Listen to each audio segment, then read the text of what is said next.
Welcome to You and the Law, a Chicago Bar Association production that provides information on various legal and policy matters of public interest. I'm Mike Alkaraki, a partner at Leahy, Hoste Alkaraki, where I represent individuals and their families in matters of personal injury, medical malpractice, products liability, and wrongful death. I've served for the last decade as an adjunct professor at Loyola Law and UIC Law here in the city, where I've taught advocacy, legal writing, trial practice, and professional identity formation.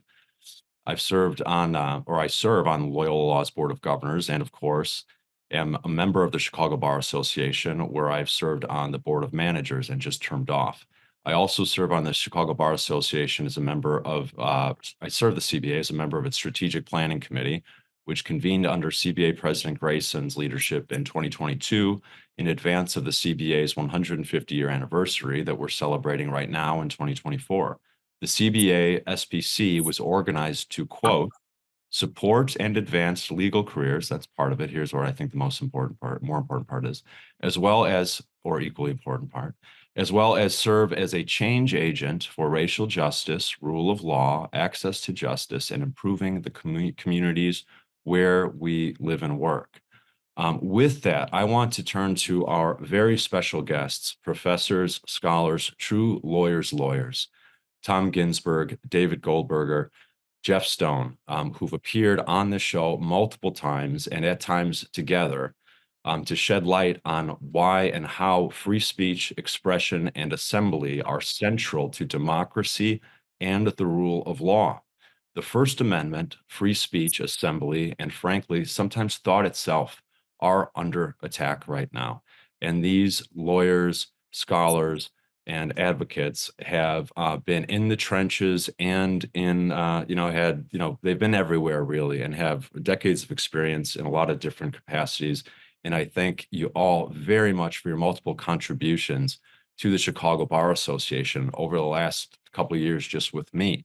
Now, with that, let's get right into it. I think there's a lot to talk about, and I'm just going to pick Professor Stone just randomly to talk about where do you want to start? Where do you want to dive in? Well, I think the immediate issue that's gotten the most attention, of course, is a protest on college and university campuses.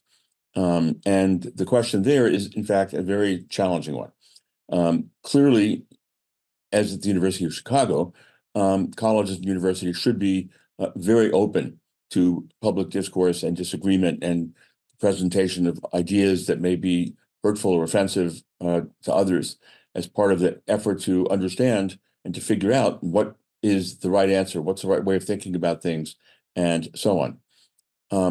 In the current situation, I think that the challenge that universities and colleges have faced is not so much, in my view, with the points of view that are being expressed by different groups, as much as the means of communication. If students were expressing the exact same views in more conventional ways, then I don't think we would be having this conversation right now about colleges and universities. I think part of what's going on is that students, in order to get attention, in order to get publicity and visibility, have, and this is not unique in terms of figuring out how to express oneself, have created situations in universities and colleges across the country that are in fact designed to create controversy. Not only because of the message communicated, but also because of the means by which they're communicating.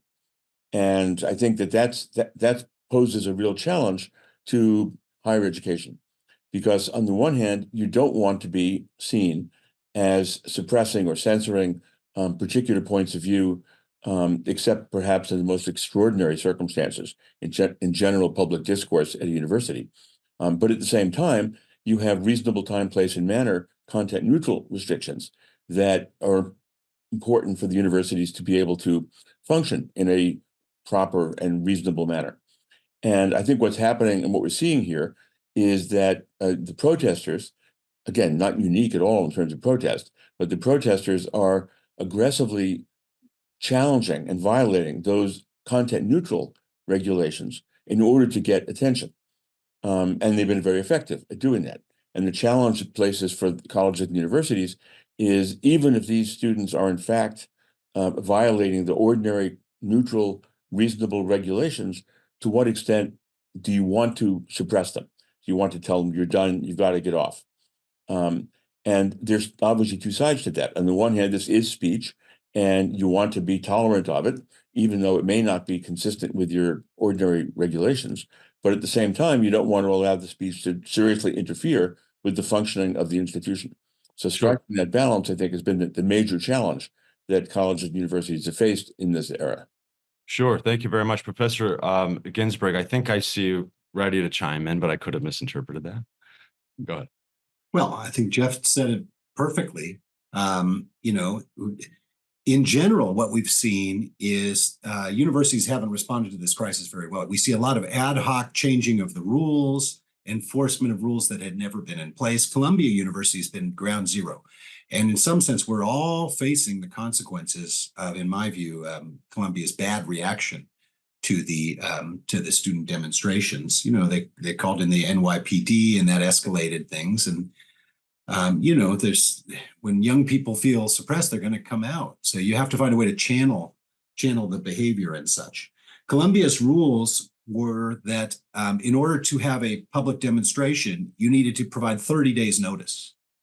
Well, that's not a very speech-friendly rule. So I think university rules should be channeling people's energy into public debate in useful ways, and some of the errors in not doing that then lead to this kind of rule breaking that we are seeing. Right. So that's my perspective.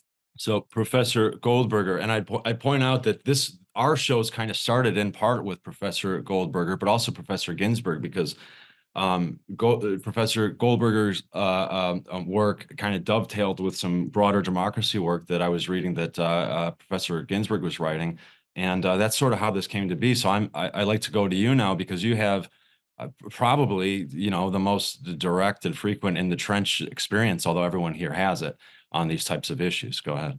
Well, it seems to me the one piece that we're leaving out because it's unspoken. Tom basically touched on it, but it's I believe the impact of political opportunists in Congress, who essentially saw the demonstrations as an opportunity to create some kind of political currency that would be to their personal advantage, or perhaps to their party's advantage. And I think, frankly, Columbia University rose to the bait, and the president of Columbia did not have there's a Yiddish term, chutzpah, to basically, at least when she got back to campus, to handle things in a more restrained manner than she ultimately did. I think she panicked, frankly. What do you think she should have done? Well, first of all, I think she should have handled it a heck of a lot more like the University of Chicago. I think that the time, place, and manner rules that we're used to, and we basically were, I think, committed to as lawyers, don't apply on a private campus, and really don't have to apply on a public university campus. I think you wait until there's overt disruption, or material disruption, if you want to refer to the Tinker standard, before you pull the trigger. And it wasn't at all clear that when she pulled the trigger, the president of Columbia, that there was actual disruption. So that was the kind of disruption that warranted calling in the police. So that's my answer, Geof. So I'm going to jump in for a moment. I dropped by DePaul last week just to check out the encampment, and just to see, in part preparation for the show, in part because I'm interested to see what's going on, because most of what I see is in the press, and it's good to see stuff in real life, so to speak. It is interesting. I mean, I'll put it this way. Rather than me talking about it, I'll put the question to you. There's a lot of discussion about what's happening now being reminiscent of the late 60s, 68, and what was going on in the campuses related to Vietnam and other things. And I got to tell you, just kind of personally, I have any variety of Buffalo Springfield songs passing through my head at any moment, probably the most notable, which is Ohio. So that's where my head is. What do you guys think? Tom? Well, there are ways in which it is reminiscent. You have student activists, that are upset with a lot of different things, and they're channeling it, into this particular one. I think it's actually reflecting a lot broader sense of students and their relationship with higher education in the society. And when they see Congress acting in ways that are so outside of their values, that's been kind of a spark. There's also, of course, here in Chicago, the Democratic National Convention again. And it's likely to be disrupted with a very different mayor and probably a different approach to policing, which might end up with the same result, which is, that we might end up with another round of, a conservative, to say the least, governments. I use that term. I use that term, sort of carefully because it's, what's conservative. But, Trump could come back over all of this, and that intensifies the contradictions. I think in that sense, it's a very fraught moment. I hope there's some good music that comes out of it, Michael. But it's also one where I think there might be some disanalogies too. Sure. Yeah, for sure. And I don't want to overreach there. I just wanted to make a rock and roll reference and give. Yeah, there you go. Let me add just one thing, and back in response to Jeff's question. I'm talking in the situation in Columbia, the first decision to call in the police. They called in the police very aggressively the first time, and then the students came back notwithstanding the police. And then once the building, Hamilton Hall, was occupied, I have no problem with the aggressive response at that point. So an interesting it's a helpful clarification. Hey, so I want to ask about what direction first of all, as a foundational matter, I think we all agree that there are severe speech suppression issues that we're facing right now, pronounced acute more than usual. Is that fair? I think that's exaggerated, to be honest. I mean, there are instances, I think, in which universities have overreacted. But I think it's also important to understand that universities have a legitimate interest in maintaining the functioning of the institution. For sure. For students to state particular points of view, in handing out leaflets or giving speeches in appropriate context or whatever, that should be 100% protected. But the students in this situation have clearly attempted to generate the response from the universities. They know that they are violating the ordinary rules of the universities in order to get attention. In the tradition of civil disobedience, generally, right? Yeah, I'm not saying that's necessarily a bad thing, but I think that's what's happening. Right. I don't don't jump think this is in. about suppressing ideas as such. I don't think the university would be acting any differently if the ideas being expressed were different from the ones being expressed today, if the conduct was the same. I want to disagree.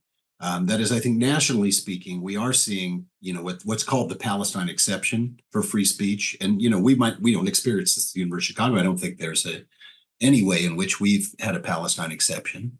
You might say, actually, we've had a Palestine exception the other way by tolerating a 9-day protest, which I'm not sure we would do for white supremacists or anti-gay people. But generally, as a national matter, we are seeing particularly focused expression. We're seeing creation of new rules over this demonstration. We're seeing this set of demonstrations. We're seeing at Indiana, speakers get canceled and things like this. So I think there is a sense in which we are seeing some targeted suppression. But I also think that it varies place by place quite a bit. At Berkeley, obviously, our friend Erwin Chemerinsky is not suppressing anything and is being subject to, from my perspective, totally out of the line abuse. And he's a First Amendment champion. So there's a lot of local variation, and it's just a very fraught moment. It's hard to make sense of because of all that local variation. And I appreciate that. These are all big questions. And I want to kind of ask a similar question with a finer point. Which is that, and I'll just kind of make a statement. You can react to it how you like. What I see, and I feel comfortable stating this as a matter of objective fact, not my personal experience, but I'll confine it to my personal experience as a matter of just whatever. I have seen overwhelmingly disproportionate, one-sided suppression of pro-Palestinian voices, and not much at all of suppression of pro-Israel voices. I won't say I can't think of a single example. I know that for a while I was kind of looking out for those because I was like, there's got to be examples of it. But am I correct that it is disproportionately suppressing pro-Palestinian speech and very much, and not much at all doing it on the other side, so to speak? I mean, I would say, based on what I've seen, and I haven't looked at everything, that in fact it is about stopping speech that is violating legitimate, reasonable time, place, and manner regulations, regardless of the message being communicated. I don't know of any instances in which pro-Israel students have engaged in the same types of activities as is going on in the pro-Palestinian side, and they have not been punished. I mean, I just don't think, I'm not aware of any instances like that. Maybe I'm wrong. Let me take a step back. I'm talking kind of more broadly. For example, we've had the House of Representatives move twice, once in a resolution, and then more recently related to, I believe, Title VI definitional terms, essentially stating that it is anti-Semitic to be critical of Israel in a variety of ways, including being critical of Zionism, which is a political philosophy. And when we have the federal government issue a resolution or try to enact law that tells us what political philosophies, ideologies are okay and are not okay, that is not okay. And I'm pretty sure I can stand on that. Even if you brilliant folks disagree with me, I think I'm on solid footing. No, I agree completely with that. Yeah. Well, let's talk about that kind of a little bit. Where is that for example, we had, and I think Professor Goldberger mentioned some senators or politicians who have taken an opportunity to kind of grab this speech issue. 12 senators, they happen to be Republican, but I hesitate to say that because I really think the speech issue is fundamentally bipartisan. I mean, it's not a partisan issue. And I also think that the Israel-Palestine issue should not be discussed really in those terms either, because I think we miss what's going on there when we look at it that way. But they sent a letter to these 12 senators. Tom Cotton led it. Ted Cruz was involved, I believe, too. I should check that. Yes, he was. And the letter it was to the International Criminal Court. And the letter was written because there has been some talk and some thought that the ICC may issue an arrest warrant for Netanyahu and some other folks and charge them. And these Republican senators from the United States wrote to Karim Khan, the Office of the Prosecutor of the International Criminal Court, and said, quote, target Israel and we will target you. If you move forward with the measures indicated in the report that was discussed, that they discussed, we will move to end all American support for the ICC, that's the International Criminal Court, sanction your employees and associates, and bar you and your families from the United States. You have been warned. This to me is a lawyer, as a US lawyer, strikes me as problematic when we're talking about the rule of law. And I see this reflected in a variety of places. Well, maybe I can jump in as an international lawyer. This is not the first time this has happened. And we do see this kind of weaponization of the sanctions regime for various things. Look, the Israel-Palestine conflict, the underlying issue is in fact very complicated. There's a lot of bad history from my perspective. Both sides have done horrible things to each other, and both nationalisms are pretty murderous. Obviously, the U.S. Congress is on one side of that particular fight. And but bringing it back, if I might, Michael, to our students, which is really what I think we should be concerned with. We just had a report last week, an event on a report by my colleague Robert Pape, who did a national survey of thousands of students, nationally representative sample, and showed that more than half of Jewish students and more than half of Muslim students feel physically afraid because of what's going on, because of the conflict, because of discussions about the conflict. And that's really bad. Other students are reporting that they're just saying things like, it's better not to have an opinion because you're just going to get in trouble whichever side you're on. Yeah. It's such a heated issue, so intense. Dare I say that a survey like that in the midst of the current moment invites students to give answers that they think will benefit their political side of things. And I don't really have any reason to believe that anything like as many students who said, I feel fear, actually feel fear. I think they understand that saying that helps their side in this public issue.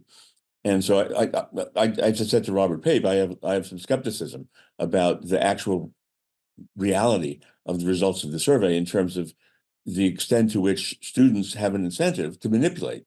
And it's very obvious here how to do so. Well, let me respond. I mean, I wasn't at the event, but Geof did appear at it. I think one thing you have to take into account is the baseline level of fear and anxiety that they're living with already. It's much higher than your generation or mine. And, times are very fraught. They feel, things are existential for them. So, and we know this is just objectively true. There's a lot more anxiety and mental challenges, shall we say. And so I believe them when they say that. I don't think it's, a manipulation kind of thing. The question is what we do about it. And I do think it's important for us as educators to try to lower the temperature and provide opportunities for reasoned discussion and debate without jumping all the way to, if we're actually going to talk about the underlying Israel-Palestine thing, of course, that's going to be very fraught. And so, it's better that has to be structured. And this is where I myself at our Forum on Free Inquiry and Expression are trying to move beyond just the free speech paradigm. We're free speech people. Of course, we want neutral time, place, and manner restrictions. But with this particular issue and this particular cohort, we have to do a lot more work to structure the conversations. It's hard work. I want to straddle the fence on this one, Tom. What concerns me about the position that you're taking is that it gets us back to the discussion about safe spaces on campus. One that I think is a way of suppressing differing viewpoints. And when I've had my students, when I was in teaching, when I had them saying, well, I'm in the classroom, I think sometimes it's better, because I taught common law and the First Amendment, sometimes better to keep my mouth shut rather than raise the ire of my classmates. My attitude is they're going to have to get tougher, or alternatively, they're going to have to suffer, because they're young adults. They're not kids anymore. And I think it's a mistake to say, well, you can't say these kinds of things, because it does end up stifling an intensely emotional debate, which I think belongs on the university campus. I'm going to jump in very briefly, only because we're short on time, and I want to get some more thoughts on something, specifically how this all relates to the rule of law. And this program is really for the general public. However, we lawyers can stand, to be reminded of those principles that we can incorporate into our practice and, frankly, our life. Free speech and the rule of law. Now, I know we only got into a little bit, and there's so much to talk about, but why should lawyers care about free speech, and how is it part and parcel of the rule of law? That's a big question, but with simple answers, kind of quick takes. We've got a few minutes, and then we'll close.